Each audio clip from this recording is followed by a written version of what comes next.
I can upon him and my good morning, Anambra. Oh, so I think I see a no one, no can up walk by them get you no call. This your point gets I again exploring the prospects for sustainable food security. Ihaji Melania Bri Habasalo Nita Babakana or Wababu Blue, I make commemorate 2024 World Food Day. I'm an audience, Namada Gilin, no any running, Amarapam Moga survive me. I know I have no say United Nations who were totally doing a raise awareness when they are one madna, Dicky will balance no one day ago nago. And I have to go to where the Batapolo no good Nigeria Ketano and if it's as a photo self on a Fiaharo illi of Fumulu Nino Bossy. Whether Bosa and Ghana and Eli no to lay the Fifi Nabali. I forgot I had in a Akaka Guardian newspaper not to how about you when I go for somebody to eat a healthy meal in Nigeria cost about 1,255 naira.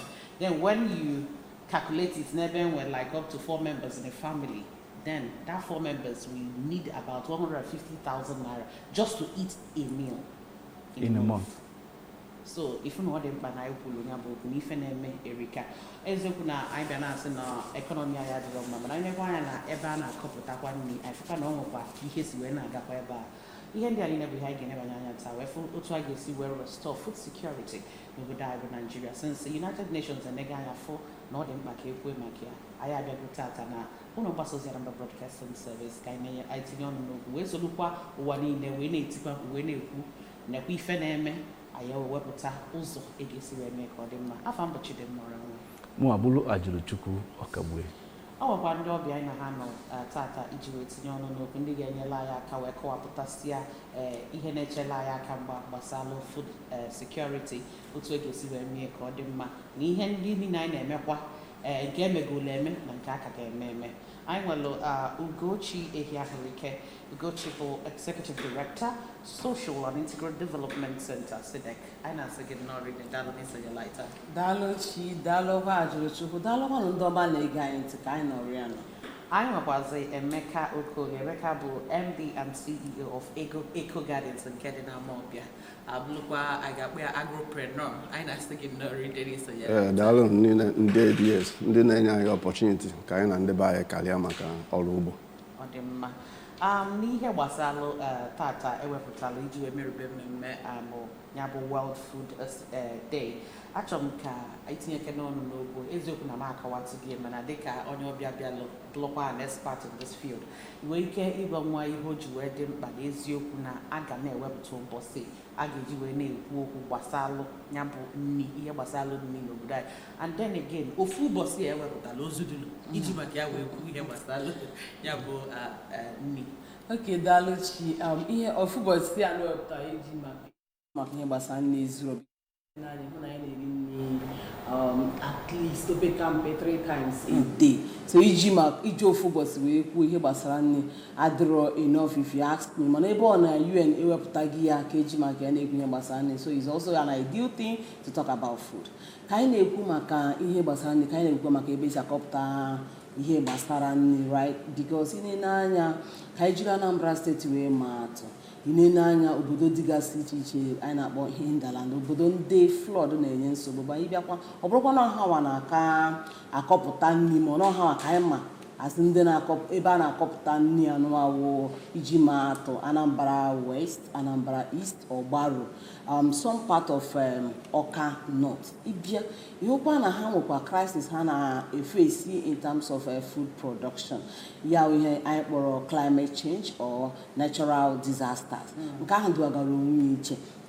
Today wepụtara iji wee kwuo maka ihe gbasara na dịkwa mkpa ka akọtụkwa akụkọ challenges ha nwa na-efesi dịka farmers and herders, crisis, conflict ha na-efesi iji wee kọpụta nri. Anyị na-ekwube yesterday I celebrate Rural Women's Day. Yes. And we talked about rural farmers, all those artisans, those active women who ha nwa na-anọ n'ugbo na-arụ ọrụ na-akọpụta ihe. Anyị si no farmer, no nation, no food.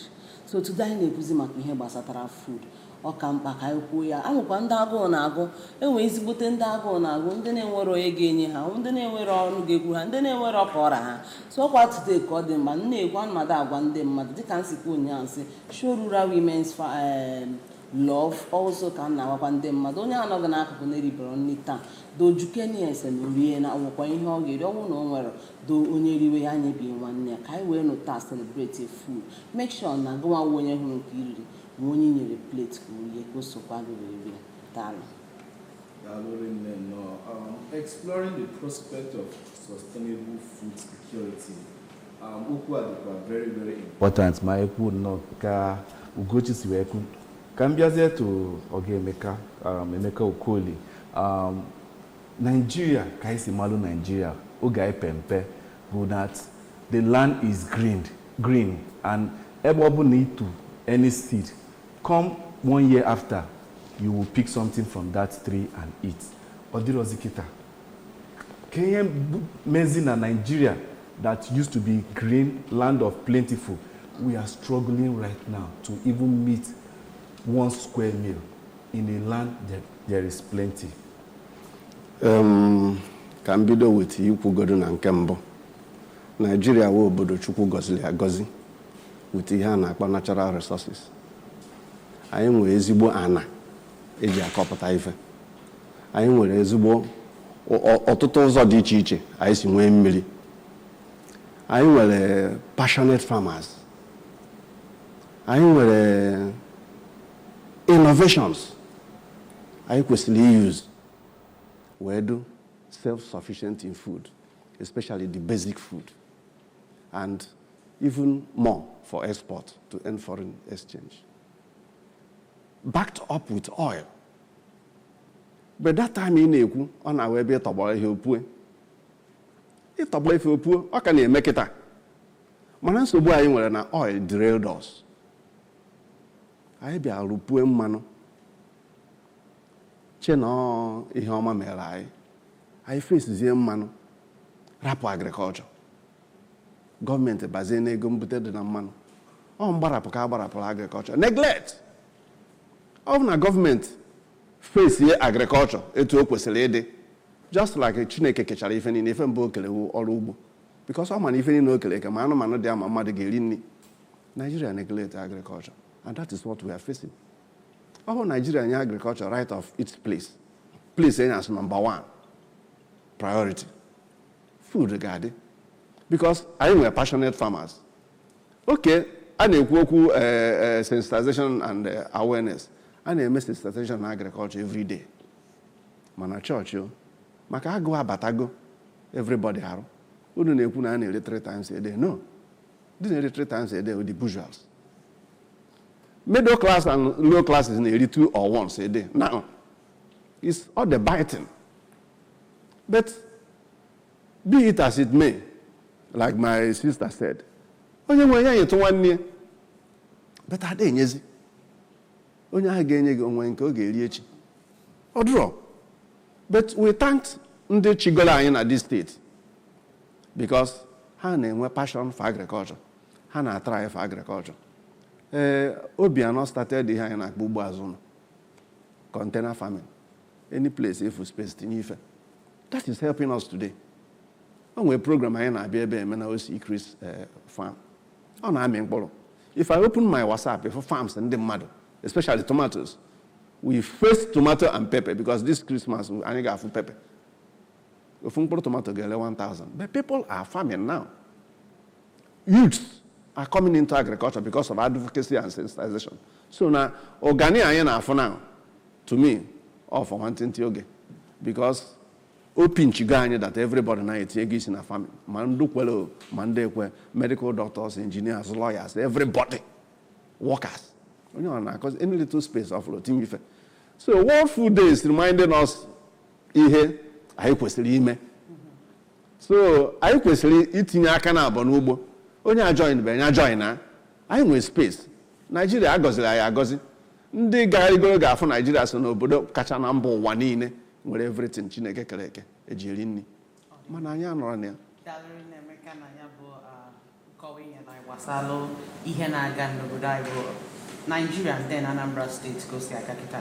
Imana every year and this commemoration and with theme for the year. And this year theme man fruits for a better life and a better future. eziokwu na ama m na ka o si gbata kịta onye ọbụla especially na Anambra steeti nwezi ihe ọ na-eme n'ihe gbasara akọmmụlugbo ụfọdụ nwe n'iru veranda ha na-akụbuzi ma ose and everything onye ọbụla aghọtago mkpa ọ dị n'ụlọ ọ dị ifu na enwe food security in our society but then again anyị bịa nekwa anya afụ na ụfọdụ na-akụ ya n'ụzọ ha na-esiri wee ghọta because since the inception of this particular administration ihe gọvanọ anyị na-center on bụ organic farming organic agriculture but ụfọdụ ka na-use nke anyị na-akpọ fertilizer because ị na-anya na this particular theme na-ekwu food for the future ọ bụrụkwa nke anyị ga-akọpụta mana ilie ihe ọ yara adịsị gị mma n'arụ anyị nekwa anya ya fụ na now Anna imports the GMO food into the country and some people are not even aware of the effects all this kind of food again went on us. So how do we leverage now this particular theme for the year? Wherefore na eziokwu na anya ọbụla etinyere anya na agriculture mana otu anyị ga-esi wee mee ya mma wee kọpụta ezi nri. All right, Dalu, thank you very much. Yes, Anambra State is promoting organic agriculture, which I, of a person, is a participant. Yes, Anambra State government, through the Ministry of Agriculture, is training real-time farmers on neem. How to use neem to produce organic manure, organic fertilizer, how also to extract neem oil in terms of cooking a juicy soup, how also to use neem to produce toothpaste and teeth powders and even this shampoo that we use to wash and clean our hair. So in Anambra State, we've moved beyond the era of inorganic. Even I wouldn't want to go deep into the those sharing of federal government fertilizer that was sent to the state, but I know that we are redirecting such resources towards our organic manure. Even we've also used our platform to sensitize people, real-time farmers, on how to use urine as organic fertilizer and manure, how to urine a household of 4, 5, 6, 7 to use their urine, store it for a period of 2 weeks, and mix it with ash, or automatically it's a manure that you can apply in your crops. Because we are talking about sustainable. So we are not looking at in other places where they use organic manure, it's something that is temporary. The yield is, the output is always huge. 6, 7 months we've harvested, and we're harvesting a whole number of things. But forgetting the fact our ecology, our terrain, our environment as our heritage. Why do Anambra State promote organic manure? We promote organic manure because we are looking at our ecological factor, we are looking at our system, we are looking at our environment being our heritage. Because Anambra State is a partly flood-prone state with high level of erosion issues. So those inorganic manure destroys the soil texture, the land. But with organic manure, you are protecting not just the soil, the land and the environment. So looking at the theme, it's ideal that our people, if we've not started using neem, we have neem, dogoyaro. Dogoyaro, those days, yes, dogoyaro, those days our people feel all sorts of malaria, eba, KGM, no, all sorts of eba. Ebi were akwụkwọ dogoyaro wosa, anyị ha dey puzi ebe ahụ. Akwụkwọ dogoyaro ebe ọbụla na-ada, akwụkwọ adị pịa. Dogoyaro ijiri anyị na-eji bịa wee na-arụ ihe gbasara ịba, mana ọ bụrụ ọsụsọ nyanwa. Ejizikwude ma mmanụ nọ na dogoyaro wee na-esi ofe. Eji ya wee na-eme powder eji asị, even ma ndị ntutu ha na-ewuchacha, ejikwu ya wee na-akị all those things. So dogoyaro, neem, mamịrị anyị na-anyụpụta nwere ezigbo uru onye aka eji emezi organic manure, cow diesel, that's nshi ewu, nshi ọkụkọ. Ihe aka anyị na-promote na Anambra State for sustaining not just agricultural input or youth, but our environment. Let us promote our environment. I, of a person, I don't use fertilizer, no. But if you come to my plantain plantation, go to my palm plantation, come to my coconut plantation. Even before Governor Anambra State, Governor Ebidomewe oil seedlings and with other inputs, Udara. In fact, this time, I use Udara next year. because Anambra State government a move go from just sharing oil palm, coconut, but towards sharing other items that are endangered species. Species that will also help active poor women, because we're not just looking at things that, because most times sitting here, so you need DNA and working. I don't want to go to cultural norms that affect women from participating. But if you go deep in now, or just endangered species and other really too much on run and here, family and Ibura by any mahia. Is that rice in there or one dark rice? Is that beans? Is that crayfish? Before you know it, in near ban again on Mugeriju phone. So here can Anambra State government in April, but before a bido kubia, and you are not go no rubo makanaima. I am forecast to go man agro game and them mother and obido gumpuros and kitone. Thank God no game mechanic and akusu. Yes, because in the man they go space land. If you are going to be an even more adekete Anna. Money could go new in multiple ways. Even na your veranda we wrap, coast, channel lawyer, or kuze flower to your environment. Environment is our heritage. I am an distance a breathe out. I want to breathe in. It's even healthier. I have a person that won't put on my sit out and name my farm. Nene plantation, Mkwenishi, Ghana my palm plantation, Nene. Yes, I am doing well. That happiness is something. What many farmers are facing now is insecurity, and then we talk about climate change, and then so many other things in our farms. Keduka government what policies can we keep put in place? Because we are talking about food security, sustainable one at that. So KKIS we put all these things together where we are secured when it comes to food in this country.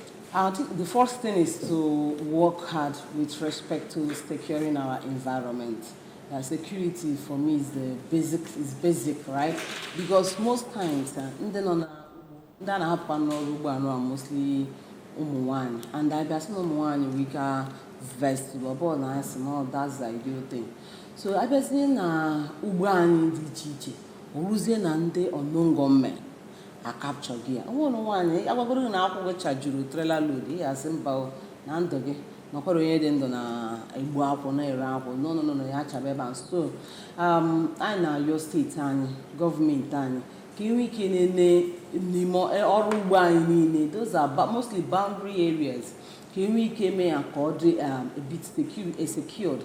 Near a community near Obudaha, can near that local government, Akana, Basara. Their security actors, so that Abia or Ruba had the environment had this secured. One, you can't worry about only now. We're trying not to be more here. I am not Ruby and Dona, or John at them or new good money, kidnap, media, monator, or media, monamedia gun, and not tablet. Only how you would hear town because here Meraguruji did too much at the moment when farmers and headers crisis. It affected us global, nationally. That was the first issue. And that time, what we do? These farmers and headers crisis, people say, is still not on Lorea Batenu from Enugu, Channel, Beba, is in a Canada Tapeva. In any bit some farmers, Erosho Rubo, Yukuzi Nama, na Bar, you know, which could not serve a Nime, they buy because Namana Bar, Managa Kurumbosa, Namana, government house, or Kevans, Namu, the post side. So one and Naman at Barikuna government house and I finish a word here where we look Zaboja. Then they go close to us rock and Naman at Baris. Or Puzen and Naman when they work baptismal name that as the citizens stand up because they would get when this nomenclature hand one. So adult citizens. So that is to say, farmers are not safe. Igata Zobora one day merenu. We don't do this time less than 5,000. And don't run about we hater. Is it aware name? See why people are they use KB organic manure cannot expensive. Organic manure is expensive. That's the truth. Small bag of neem hater and I say 5,000. Very minute. So it's expensive. Then I just taking a family gain you 1 tinia ash. By the time you get in your 1 week, the team they it start evaporating. Heat itself so these are the challenges that are attached to organic manure as well as we preach for it, right? How can we put challenges? They only are rush around mama. You go in up and nama if you will had it in a by in a farm maybe it discourages farmers. Then these are farmers now bibi. We na rural na often hin and only take you loan rocha cows are maybe at today. Only hapu behavior baram bibi. Like whom one obarunda. Most of them will be haja aroihano. Then how about bibi roya? Those things may be higher. You see that they struggle with paying back the loans that they collected. And one. Another one, our market. A bit buyers that will buy in attractive rates. Most buyers because now for uzo. A buyer CBS through high end the Hana Kofkani mobile. Makana for uzo. In who one they mark the value, very few mark the value. Bia Ojoka no, you go 5,000, here 1.5. Madam, here 1.5. Or the kitchen be away now. If you check you need the 1.5 and waste time in no. You now sell as giveaway price. Can't you wait engine dog na monanko ndiju nenye so very well we matter. Umwanya wapo predominantly farmers akpu ka ha na akọ. Then akpu ha na akọ he nwere be ha na store ya n'iju gba. Owo ni mo monanko na ogbakuba very well. Imano na ala ka ha na store akpu ha na egwu ala tinye ya nylon. This is their natural way of storing those cassava so that they can sell it in attractive rate after flood. A center na upland like our atani. Eboga will harvest it before you a bido. Only obly portion ya just store ya. Ijun after 3 months, they will go back and sell it in attractive rates or government in hand flood-resistant crops.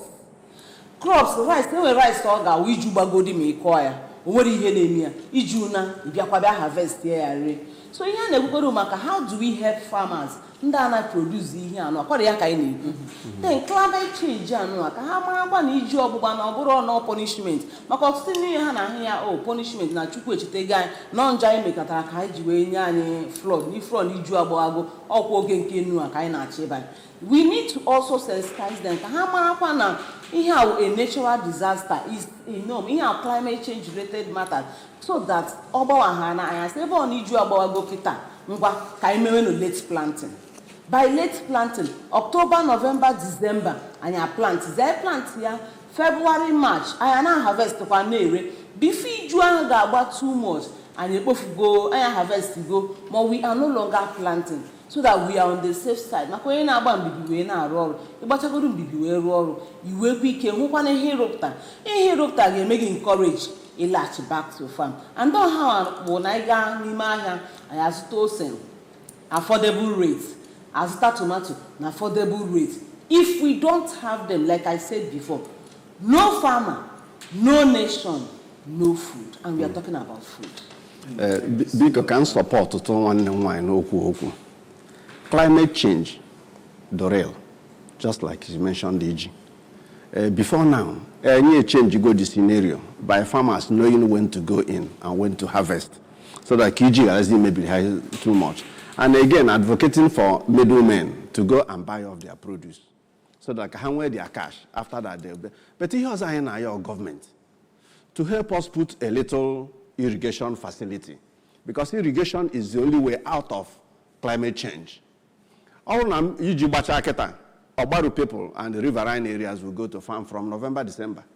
Where do they get supplementary water? And they are farming along the river banks, lakes, and streams. So government should help them with simple sprinklers, simple watering cans, simple water pumps to help them give us food without producing all season. Agro-garden. But now in any irrigation facilities that people must produce in dry season. When you produce in dry season, you make more money. The way that do better for crops, or what they lack is water. The moment you give them water, you see that you make higher yield during dry season, and you make more money. You're just like a beautiful bride. Your price will be paid. Market does not determine your price. And I can go get because how do few produce for general? How if I can work? Thank you so much.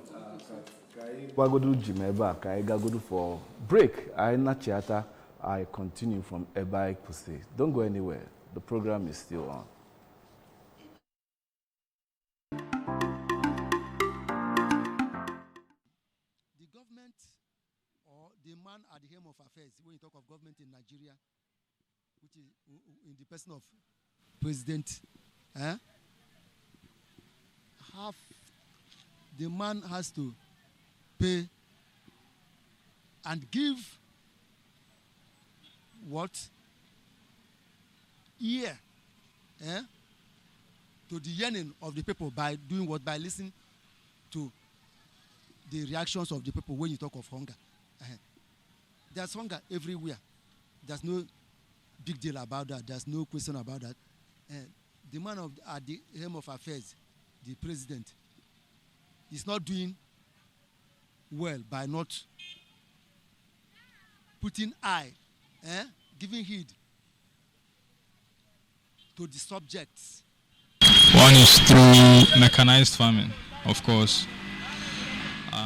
Supplying farmers with agricultural and mechanical farming tools so that it can make their work easier. That's one thing. Then wide scale farming, that is the outputs and the inputs, because both of them we are not doing any. We are not doing enough, and that's why we're importing most of our products into the country. Both the agricultural and the non-agricultural, almost everything now is imported. So wide-scale production into farming, that's the input and the output. Basically, there are two things. If I'm to say, there are two things. One, sustainable food security has to do with sustainable agriculture. What makes agriculture sustainable?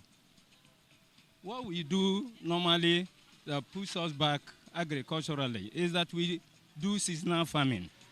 If we embrace irrigation,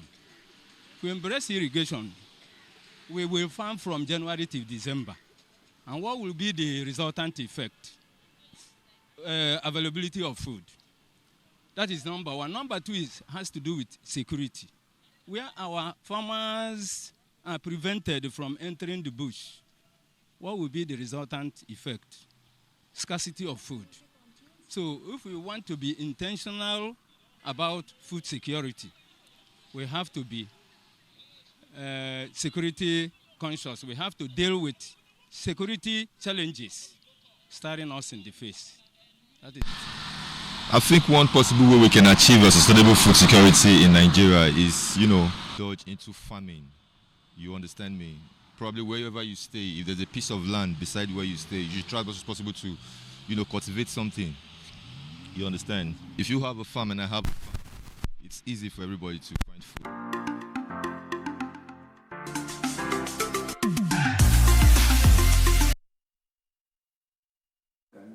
Parliamentarians the advert, as in the advocacy for sustainable food production.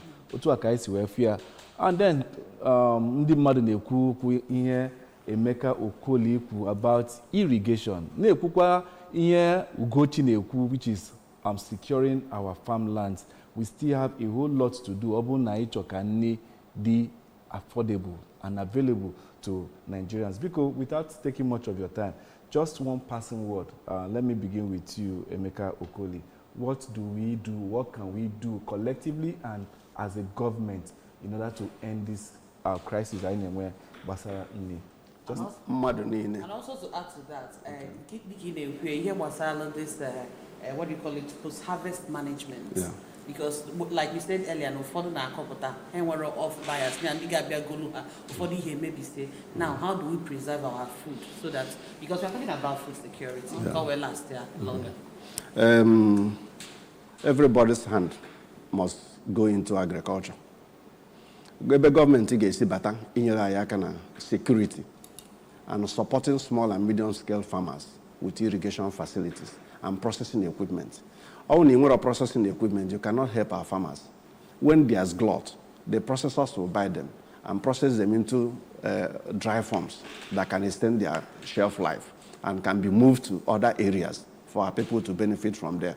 So we have our own clarion call is every hands must be in agriculture. Government should give us security and support small and medium scale farmers in production and in processing. Then Ministry of Agriculture to give scale, training, documentation. Farmers should be documented to be able to evacuate their produce. Thank you. When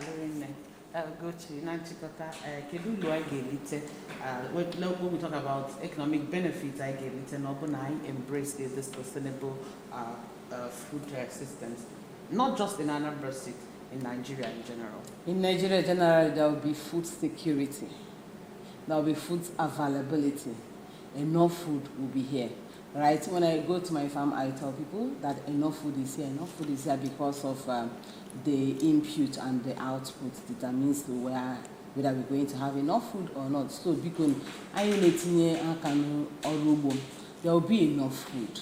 Even if I don't have. Like Benue State, I remember one Standard that lived in a house. It'd be like, we don't buy food, we don't buy yam in my area.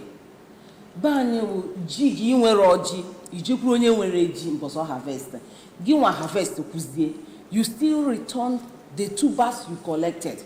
So even on such states, we can also plant enough. So the benefit is that there will be enough food. We spend a whole lot buying food. My friends now will go to every time so when we have enough, it won't be an issue again of then to crown it or just like Olga said, the Anambra State Ministry of Agriculture should re-strategize in that irrigation. We cannot overemphasize on that because it also gears towards promoting food availability and food security. That's over from me. Thank you. Thank you very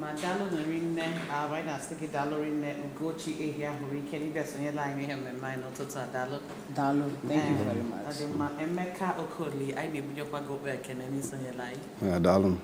Ọdịmma ka anyị na-achịkọta na ihe mmemme taa ebe anyị na-ele anya na World Food Day nke a na-emekọba n'ụwa niile gbaa gburugburu today. Anyị ekwugo otu ọ dị anyị n'ọnụ amakwa m na ịmụtala ihe ofu ihe maọbụ ihe na-abụ na ya bụ ihe anyị kwuru tata gbasara otu a ga-esi wee gbaa mbọ ịfụ na anyị nwere nri year in year out. Daalụ nri na n'isonyela echi bụ ụbọchị ọzọ anyị na-enwe eji wee nọkọkọ afọ m bụ Chidimma Ọranwa. Mụ abụrụ Ajụrụ Chukwu Ọkagbue. Daalụ.